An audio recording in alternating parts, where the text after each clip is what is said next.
Générale des ressources hydrauliques a convié les élèves du lycée Jean-Hilaire Obam à visiter les installations du barrage de Tchimbélé. Enjeux et défis du journalisme, c'est le thème de la conférence animée par le professeur Émile Fiel, spécialiste des médias. C'était ce matin à l'auditorium de la maison Georges Rawiri. Madame, Messieurs, bonsoir. Nous ouvrons cette édition d'information avec ce fait divers, découverte macabre que celle qui a été faite ce matin au marché de Luy, dans le premier arrondissement de Libreville. L'épouse du gardien d'un immeuble en construction a été retrouvée ligotée et poignardée dans la chambre conjugale. D'après le gardien des lieux, l'assassinat se serait déroulé pendant qu'il faisait la ronde de l'immeuble aux alentours de 2 heures du matin.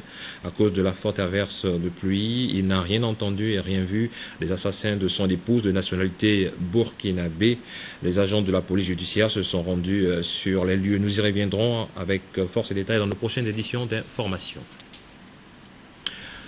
La journée mondiale de l'eau a été célébrée ce jour à travers le monde. Le thème retenu cette année, l'eau et l'énergie au Gabon. La Direction générale des ressources hydrauliques a convié les élèves du lycée Jean-Hilaire Obam à visiter les installations du barrage de Tchimbélé. Biro Mikala, reportage.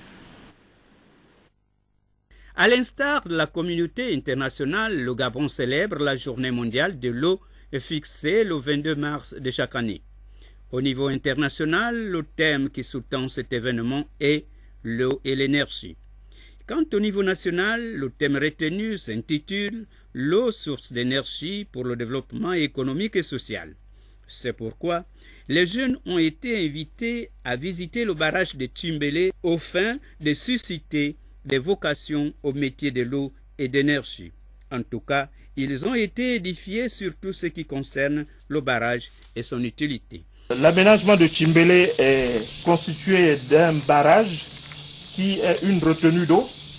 L'eau s'étend sur un profil en long d'à peu près une quarantaine de kilomètres. Pourquoi on fait un barrage? C'est pour 2 raisons. Pour retenir l'eau, pour être convertie en énergie mécanique et puis ensuite en énergie électrique. Parce qu'on verra aussi, le groupe est fait de 2 parties. Une partie mécanique qui est la turbine et une partie électrique qui est la partie alternateur qui sert à transformer l'effort mécanique en énergie électrique. Enfin, il a donné les raisons de nombreux délestages que connaissent les Librevillois et ceux des alentours. Les délestages à Libreville, quand on a décidé de délaisser, c'est qu'on n'a plus suffisamment de moyens de production pour pouvoir satisfaire la demande. Et quand tu n'as plus tous les moyens de production, tu n'es censé donner que ce que tu as. Voilà pourquoi on donne quasiment le maximum possible, mais on ne peut pas aller au-delà. Et le reste est soi-disant délesté. Satisfaction totale des élèves du lycée Jean-Hilaire Obam et Yégué qui, en quelques heures, ont beaucoup appris sur la construction d'un barrage et son utilité. Voilà, justement, la SEG a procédé à l'installation de nouvelles canalisations d'eau en vue d'améliorer la desserte en eau dans la capitale gabonaise. Notre équipe de reporters s'est rendue sur les sites de Ntoum et d'Essassa où des travaux sont en cours d'exécution. Téclair Mekui Movono, Chantal Marundoum. Pour améliorer l'approvisionnement en eau potable de la capitale gabonaise, la Société d'énergie et d'eau du Gabon n'entend pas lésiner sur les moyens. Il faut dire que la structure bénéficie également de l'appui du ministère de l'Énergie et des Ressources hydrauliques. Vous vous situez dans ce qu'on a appelé au ministère de l'Énergie et des Ressources hydrauliques la sécurisation de l'alimentation en eau potable de Libreville, qui sont en fait une série de travaux qui sont en différentes phases. Il y en a 5 au total, mais là nous sommes sur la phase 2. Ces travaux consistent à la pose d'une canalisation DN1200, diamètre nominal DN1200 en fond ductile entre Ntoum et Libreville sur une longueur de 32 km. Ces bypass qui étaient prévus de réaliser à une période donnée sont réalisés en avance aujourd'hui. Pourquoi? Simplement sur une demande de la SEG qui a décidé qu'il voulait apporter une production de 25 000 m3 d'eau. Véritable souci pour bien des populations de la capitale gabonaise, les difficultés d'approvisionnement en eau potable sont également au cœur des préoccupations de la SEG. La SEG a considérablement investi et est toujours en train d'investir sur de la production d'eau potable parce que le sujet c'est plus de produire pour alimenter les gens. Donc aujourd'hui, vous avez là devant vous un des premiers maillons, comme l'a expliqué le représentant du ministère, pour amener plus d'eau sur l'ensemble de Libreville. Il est bien évident qu'on continue d'investir, on est en train de créer des nouveaux forages de façon à amener toujours plus d'eau. Vivement que la pose de ces 3 vannes supplémentaires et le raccordement des conduites d'eau sur les sites SEG de Ntumsis et d'Essassa améliorent de manière efficiente le circuit d'approvisionnement en eau potable dans bien des quartiers de la capitale gabonaise pour le bien-être des populations. Eau potable dans bien des quartiers de la capitale gabonaise pour le bien-être des populations. On parle à présent du départ du président directeur général de la SEEG après avoir passé 3 années à la tête de cette entreprise. Il dresse le bilan de son action en évoquant les relations avec les agents, le partenariat avec l'État gabonais et les investissements. Victor Mundunga Cherel Pongota. Dans cette salle, il s'agit d'une cérémonie en l'honneur du départ de Christian Lefay de la Société d'énergie et d'eau du Gabon. Pour le personnel, c'est ici le témoignage de sa considération après de dures mais belles années passées ensemble. Vous avez su instaurer un cadre de dialogue social empreint de respect mutuel, de tolérance et de convivialité malgré nos différences. Nous avons fourni ensemble beaucoup d'efforts pour atteindre ce niveau. Beaucoup reste à faire pour maintenir ce climat social apaisé. C'est Jean-Paul Camus, le directeur général délégué aux opérations de la SEEG, qui devra assurer l'intérim en attendant la nomination du nouveau président directeur général.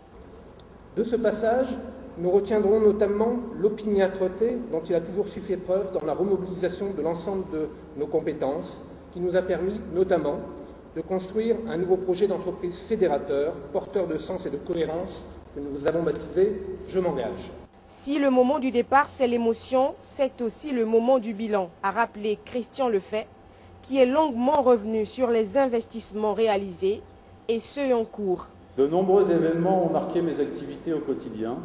La création de la Société de patrimoine, les débuts d'activité de l'Agence nationale des grands travaux, la Coupe d'Afrique des Nations, les forums New York Africa, les perturbations qui ont affecté notre capacité de production d'énergie, et en particulier à Libreville, avec des origines diverses et parfois étrangères à la gestion de la SEG. La mise en service par l'État de la nouvelle centrale d'Aléna-Kiri à Libreville, la signature de notre premier contrat d'achat d'électricité avec la Société de patrimoine, le démarrage par l'État des travaux structurants nécessaires pour l'alimentation en eau et en énergie de la zone nord de Libreville. Christian Lefay s'en va de la SEEG, mais poursuit sa marche au sein du groupe Veolia, en espérant que celui qui le succède intensifiera le dialogue avec l'État gabonais dans le cadre de la réalisation de nouveaux projets structurants nécessaires pour l'alimentation en eau et en électricité des Gabonais. Le ministre de la Prévoyance sociale et de la Solidarité nationale était cette fin de semaine sur le terrain s'enquérir des conditions de travail des enseignants de l'École nationale pour enfants déficients auditifs. Compte rendu Arnaud Mengue, Eric Nzengi Madinga. L'instruction des enfants déficients auditifs en vue de leur intégration dans la société et la pédagogie les concernant intéresse au plus haut niveau le gouvernement, car les enfants atteints de surdité ont une intelligence égale à celle des entendants. C'est la raison pour laquelle le ministre en charge de la prévoyance sociale et de la solidarité nationale, accompagné de son délégué, sont allés s'enquérir des conditions de travail des élèves et enseignants de l'ENEDA. La question des insertions de ces élèves après l'ENEDA, puisque l'ENEDA s'arrête en classe de CM2. Voilà. Donc là, nous sommes en train de voir quel est le pourcentage qui a pu avoir du travail après l'ENEDA et dresser une typologie d'emploi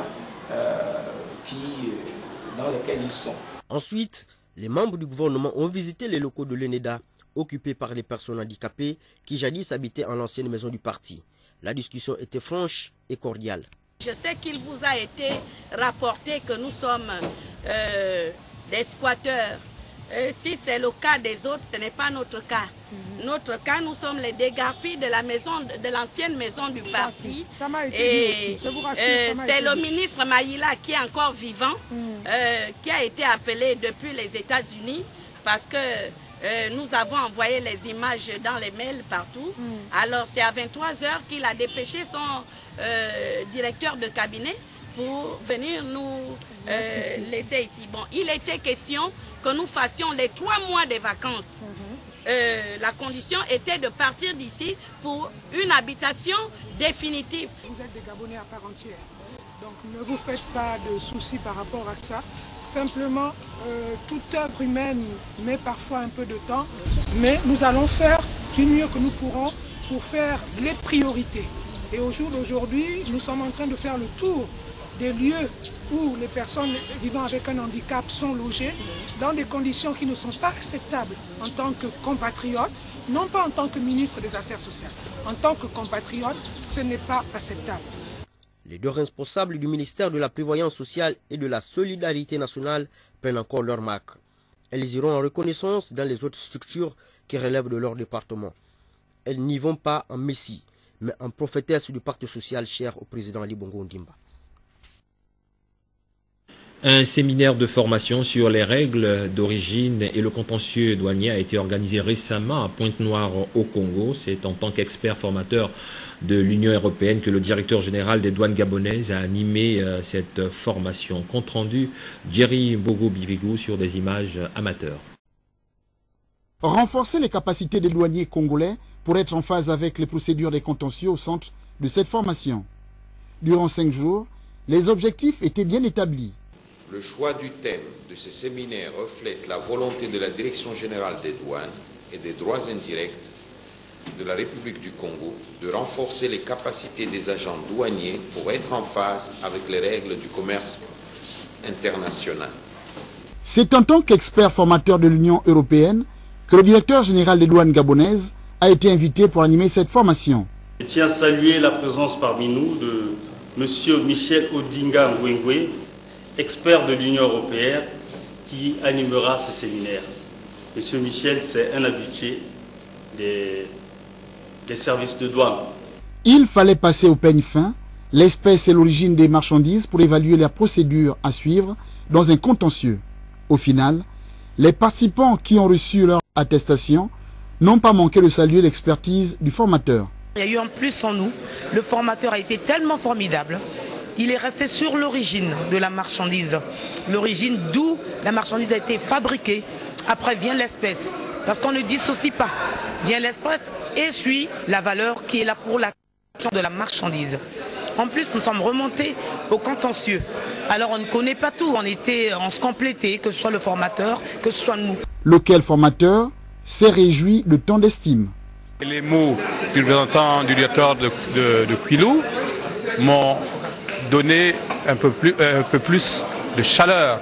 Parlant de partenaire, quand on vous considère comme un partenaire, ce n'est pas une notion négligeable.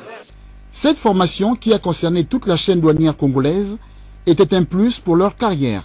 Voici une formation qui peut également bénéficier aux douaniers gabonais pour des recettes encore plus importantes. Voilà donc retour au Gabon pour parler de la compagnie aérienne Air Côte d'Ivoire qui a désormais des nouveaux bureaux à Libreville. L'inauguration des locaux s'est déroulée en présence des responsables de la dite compagnie et de l'ambassadeur de Côte d'Ivoire au Gabon, son Excellence Philippe Mangou. Compte rendu, Lidvine Kavou Ibetokosa. La compagnie aérienne Air Côte d'Ivoire vient d'inaugurer une nouvelle agence à Libreville.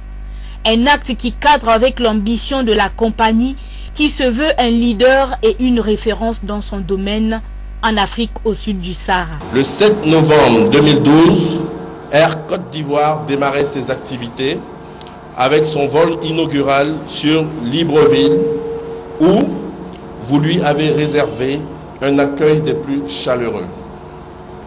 Aujourd'hui, 15 mois après, nous avons ouvert 18 destinations. Comme on le dirait chez nous à Abidjan, le Gabon nous a porté chance. Marqué par une coupure de ruban, et la visite des locaux, la cérémonie d'inauguration des nouveaux bureaux de Air Côte d'Ivoire situés au boulevard Omar Bongo de Libreville a permis aux responsables de présenter au cours des échanges avec la presse leur compagnie.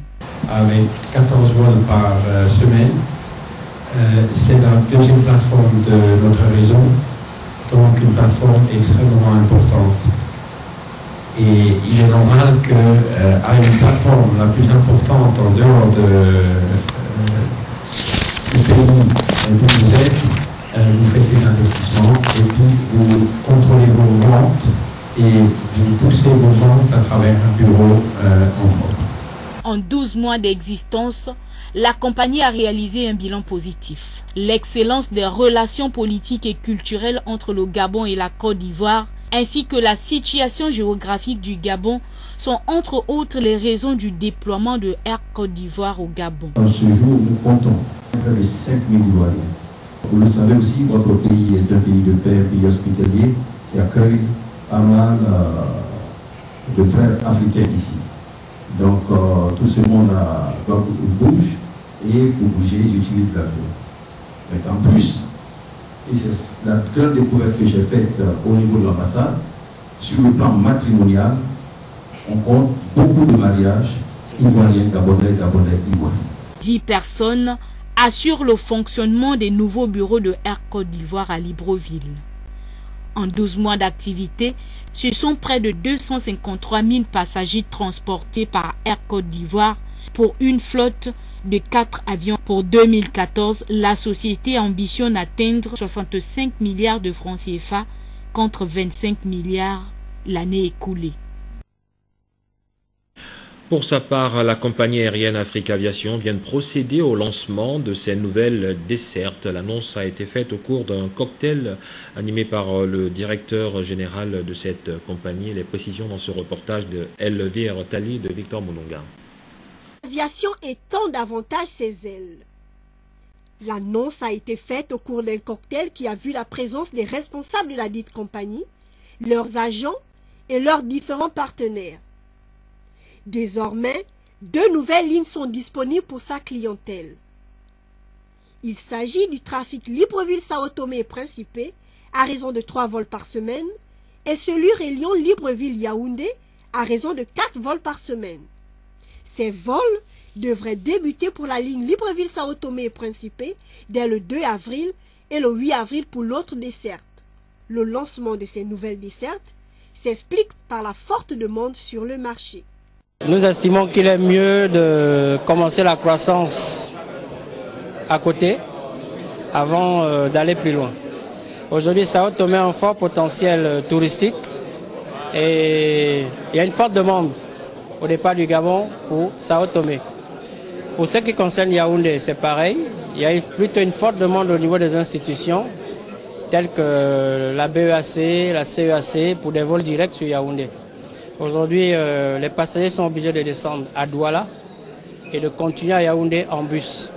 Donc à partir de début avril, on va leur donner la possibilité d'aller directement sur Yaoundé. Selon le patron de cette compagnie, Afrique Aviation se porte bien. Avec plus de 13 années d'expérience, elle ambitionne mettre le cap au-delà de la sous-région.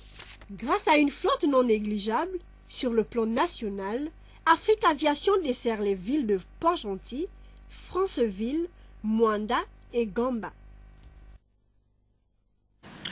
Enjeux et défis du journalisme, c'est le thème de la conférence animée ce matin à l'auditorium de la maison Georges Rawiri par le professeur Rémi Riffiel, spécialiste de la sociologie des médias. Compte rendu Ivo Yonou. Cette conférence est axée sur les défis du journalisme. Et Rémi Ruffel, chercheur et enseignant spécialiste des métiers de la communication, en est le principal invité. Le défi majeur des journalistes aujourd'hui, ça n'est pas un défi politique, ça n'est pas un défi technologique, c'est un défi économique et financier. C'est un défi économique et financier parce que ceux qui possèdent aujourd'hui les grands journaux, les grandes chaînes de télévision, les grands médias, sont des groupes de communication fondés sur des logiques industrielles de production de l'information, fondée sur des logiques de rentabilité et de gestion managériale. Il fait face à un auditoire composé de professionnels de la communication et de plusieurs étudiants en journalisme. Monsieur Madébé est parti sur le constat d'une crise d'affection qui existerait entre les producteurs des médias et le public. Pour expliquer cette crise qu'il y a entre les médias et le public, il y a une lecture à faire au niveau de la séquentialisation de l'histoire.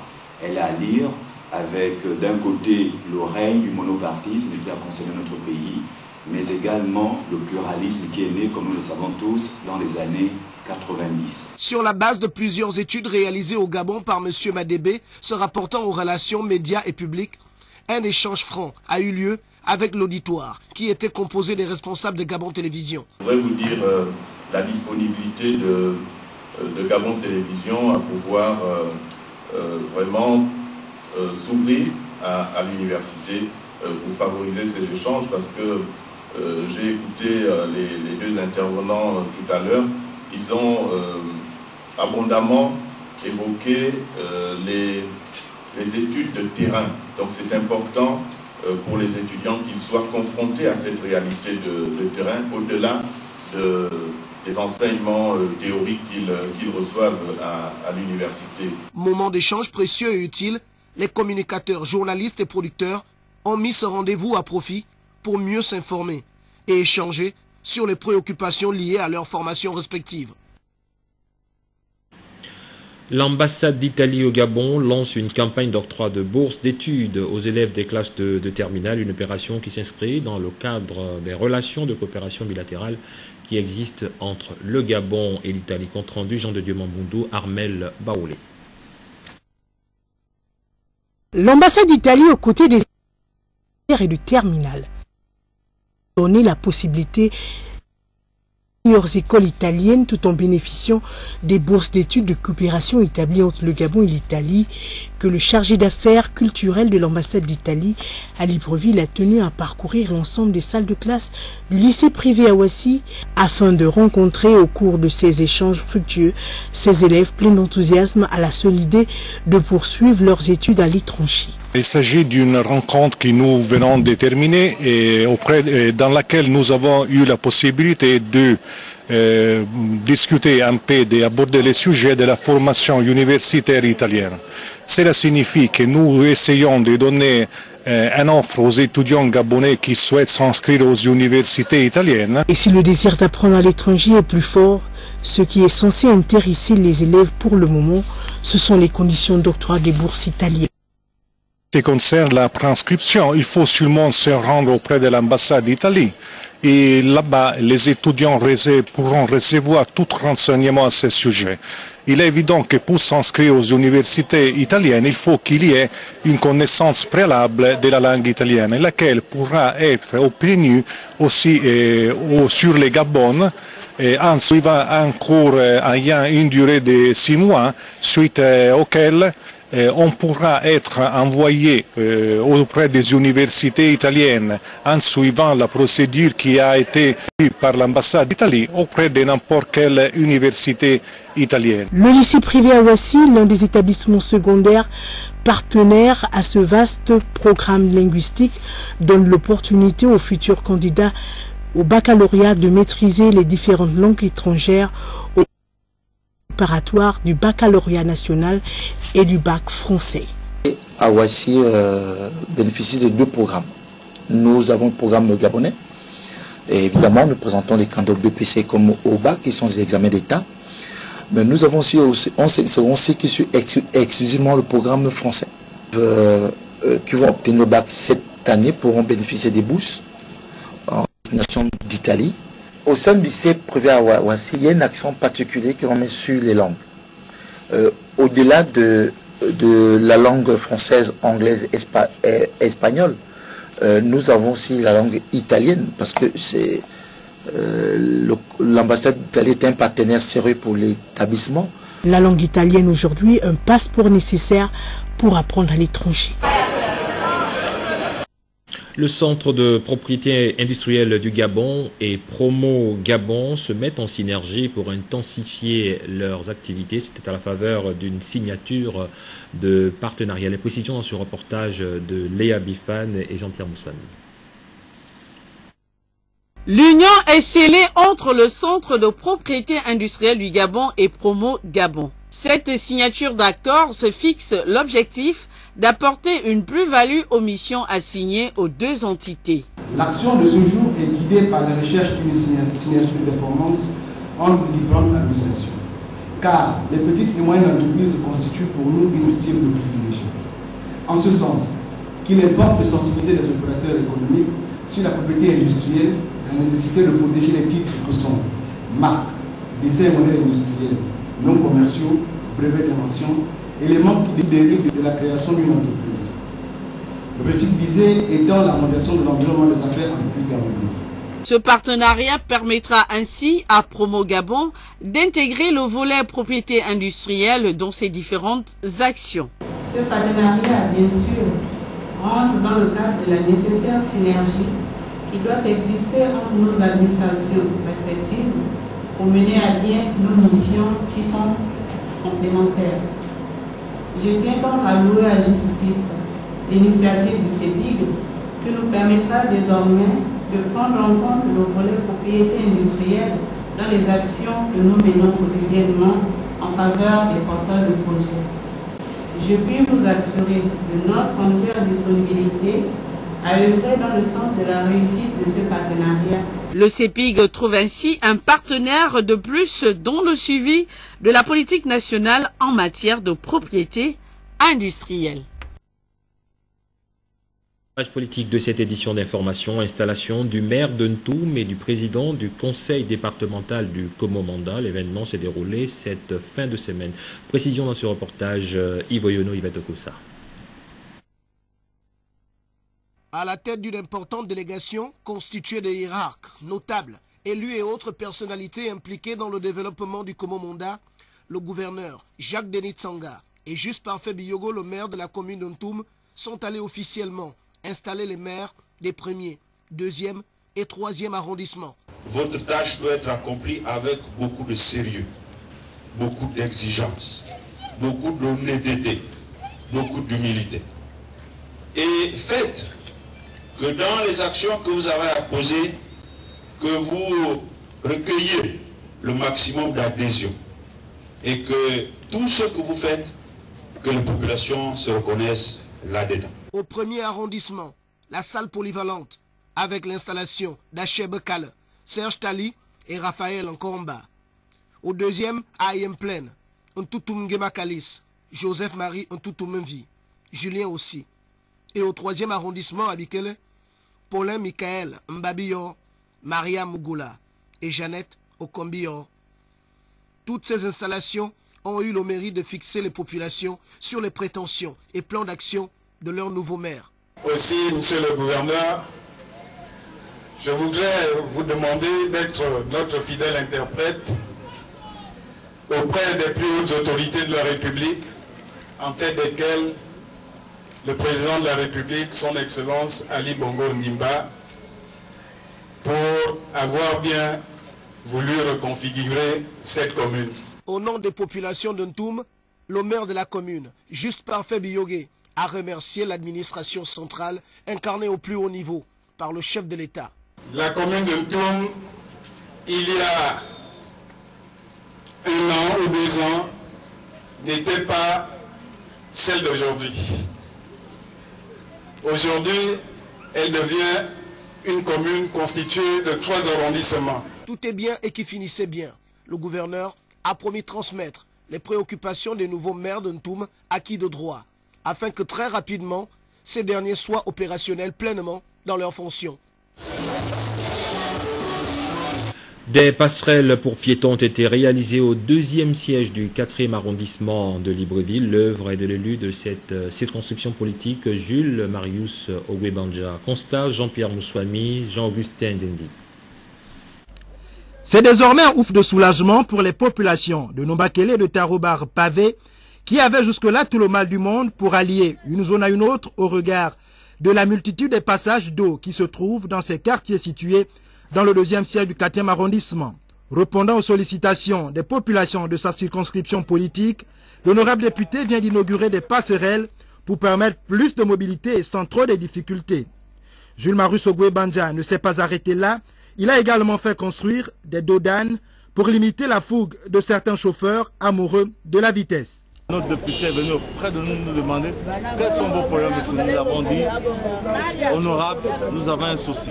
Nous voulons des dos d'âne dans cette ruelle. Sincèrement, on remercie encore 1000 fois notre député qui est avec nous aujourd'hui, Jules Ogwe-Banja. Les deux premiers passages que vous avez vus là-bas, c'est là où les enfants se cassaient les pieds. Vraiment.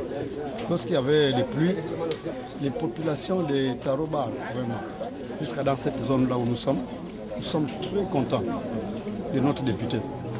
Par ces actes, Jules Marus Ogwe-Banja réaffirme sa proximité avec les populations. C'est le rôle des élus d'être proches des populations, être à leur écoute et autant que faire se peut saisir également l'occasion pour aider à la précarité et du reste vous rappelez que nous sommes dans le cadre également de la mise en œuvre d'un plan social qui fait suite à l'avenir en confiance. L'avenir en confiance est le même qui a donné un déroulé le schéma directeur des infrastructures. Nous attendons le démarrage des travaux après l'Alala pour la route de glace et vous voyez que les chantiers sont en cours et que les élus que nous sommes proches des populations. Il faut dire que ces inaugurations qui se déroulent dans la lancée de la célébration du 46e anniversaire du Parti démocratique gabonais ont également permis à l'honorable Jules Marus Ogwe-Banja de souhaiter bonne fête aux militants du Parti démocratique gabonais. Les parlementaires PDG du deuxième siège du département de Tamba-Magouti dans la province de Langounié se sont rendus le week-end écoulé dans leur circonscription électorale dans le but d'échanger avec les populations de cette contrée. Compte rendu Marie-Jo Moussavou, Félix Moudibangoï. L'honorable Dieudonné Mondjo et le vénérable Christophe Bouango sont passés de la parole à l'acte en allant vers leur électorat avec dans leur gibecière un important don composé d'une cinquantaine de tables bons, 3 groupes électrogènes, 2 kits canal et 2 postes téléviseurs. L'école publique de la Song a reçu une quinzaine de tables bons. Celle de Sindara Song s'est vue dotée d'un groupe électrogène et des bâtiments flambant neufs composés de 4 latrines. Même scénario à l'école publique de Koigna où une quarantaine de tables bancs et un poste téléviseur ont été livrés. Tout cela au grand bonheur des bénéficiaires. Vous nous apportez un groupe électrogène, c'est de l'électricité, de l'énergie, donc de la lumière, source de la vie. La continuation soit extensifiée dans l'ensemble de votre circonscription électorale. Nous l'avons entendu très longtemps, la patience paye. Nous sommes très satisfaits. La délégation s'est ensuite rendue dans les villages Nombakele, Ndougou et Douani.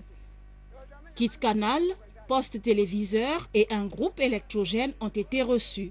Au cours de leur périple, les parlementaires ont partagé leurs sentiments aux populations. Nous sommes de cœur avec vous. Nous avons accédé à une préoccupation. Nous ne sommes qu'au début. Il y a beaucoup de préoccupations qui ont été posées lors de la campagne. Avec l'aide de tous les fils et toutes les filles et la délégation qui nous accompagne, on fera un effort de satisfaire les autres préoccupations. Un tien vaut mieux que deux, tu l'auras. Le député et moi-même, et tous ceux qui s'agglutinent autour de nous, qui nous ont toujours apporté leur concours, on fait un effort tout à fait particulier pour que ce jour, on puisse apporter ce petit présent. Il est significatif. Nous ne nous arrêterons pas là. Vous avez évoqué un certain nombre de problèmes ici. Nous n'allons pas toujours trouver la solution qu'il faut, mais nous nous battrons pour faire des efforts comme d'habitude.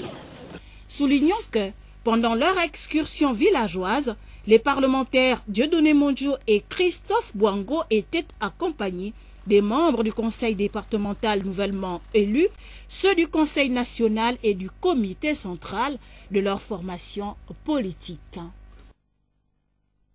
Pour sa part, le membre du Conseil national du Parti démocratique gabonais, Louis-Philippe Mvenkogé, a réuni les militants de Lecano pour un moment d'échange riche en enseignements sur les sujets de reportage de nos confrères de TV2. Les militants et militantes de la circonscription de Lecano se sont retrouvés à la maison du Parti démocratique gabonais à l'initiative du membre du gouvernement, par ailleurs membre du Conseil national du dit parti, Louis-Philippe Mvenkogé, pour une réunion d'échange portant notamment sur le bilan de la contribution de cette circonscription politique au 46e anniversaire du PDG, mais également sur la fête en différé dans Lecano. Louis-Philippe Mvenkogé a appelé les militants de sa circonscription politique à une plus grande mobilisation en tenant compte de ce qui a empêché le PDG à rafler tous les sièges du département en même temps que ceux de la commune. Ils font noter que le membre du Conseil national était assisté du membre du bureau politique Crépin Andrew Godok, des élus locaux et autres parlementaires de la localité. Rendez-vous a été pris pour le 12 mars en différé avant le 19 avril prochain. On parle à présent de littérature. L'écrivaine chercheur Odom Angon a animé une conférence de presse cette semaine à l'Institut français au cours de laquelle elle a exposé sur son œuvre littéraire Le Roi Dieu coupé. De quoi s'agit-il? C'est un reportage de Annie-Joël Langua. Roi Dieu coupé, paru aux éditions Jet d'encre à Paris en novembre 2013, souligne la question de l'amnésie collective. De la culture de l'oubli en pays dominé avec pour paradigme le maréchalat du roi Dieu, comme contre-mémoire une version officielle sujette à contradiction. Roi Dieu coupé, qui rend aussi hommage à la question, au questionnement de la folie en région africaine, parce qu'on remarque quand même qu'il y a beaucoup de fous dans les pays africains et ils sont de plus en plus jeunes. Et ils choisissent souvent les centres de pouvoir pour aller écumer leur folie. Donc je voulais me poser la question de savoir ce que c'était qu'être fou et quelles étaient les raisons qui amenaient les gens de plus en plus jeunes à être fous. D'ailleurs, le titre du roman est inspiré d'une phrase d'un marginal qui vivait à Libreville et qui est décédé récemment et qui placardait ses messages sibyllins un peu partout dans la capitale du Gabon. Ce roman bénéficie des apports des critiques littéraires universitaires gabonais et se présente comme une valeur ajoutée à la production des œuvres de l'esprit de notre pays. Quand on voit la manière dont l'auteur mêle les genres, c'est-à-dire en même temps on a l'impression d'être dans une pièce de théâtre, mais on ressent de la cadence en lisant le texte, donc on a l'impression que c'est un poème, mais en même temps on a parfois l'impression que c'est une chanson. On se met là justement dans un genre hybride et l'hybridité de cette langue que présente Odom Angon participe du métissage culturel de notre société nouvelle africaine. Roi Dieu coupé est avant tout à lire comme une allégorie des sociétés post-coloniales. Nous parlons de sport, de football notamment. 2-0, c'est le score du match amical entre l'équipe de football de l'Assemblée nationale et celle de football de Gabon Télévision, donc le tout-puissant Obaka. La rencontre s'est jouée au stade de Nzengayon ce samedi. En vue, le dernier l'a emporté, le dernier cité l'a emporté sur le score de 8-0. C'est un reportage de Cyril Ngalekou. Les images sont de Fortuné Djibar.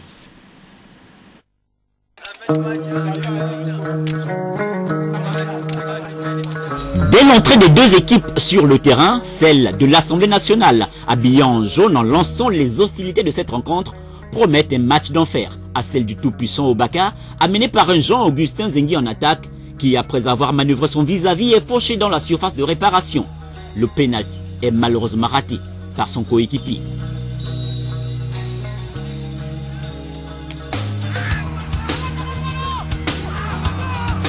L'équipe de l'Assemblée nationale, répondant aux assauts du tout-puissant Obaka par quelques phases de jeu, obtient à son tour un pénalty que le tireur verra malheureusement le ballon repoussé par la barre transversale.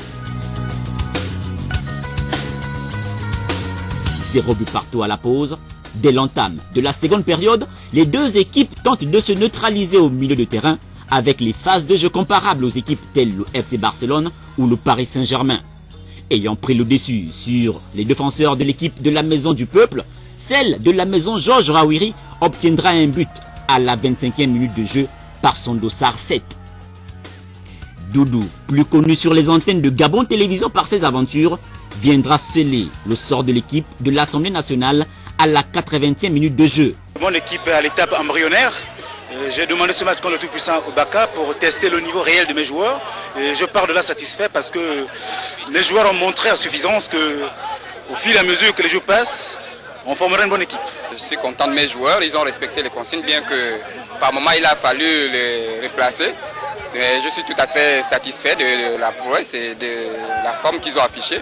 Et nous justifions les moyens que nos dirigeants mettent à notre disposition. Donc aujourd'hui c'est encore une victoire, nous ne pouvons qu'être satisfaits. 2-0, ce sera le score final de cette rencontre qui aura permis aux deux équipes, l'Assane de l'Assemblée nationale et le tout-puissant Obaka de Gabon Télévision, d'être amis dans le travail, surtout sur le terrain, mais encore un peu plus, reconnaître que le tout-puissant Obaka reste la meilleure équipe corpo de tous les temps. Voilà, donc c'est sur cette victoire du tout-puissant Obaka que nous mettons un terme à cette édition d'information. À quel tour, nous le saurons la prochaine fois. Quant à moi, je vous retrouve demain à la même heure, toujours avec le même plaisir. Au revoir.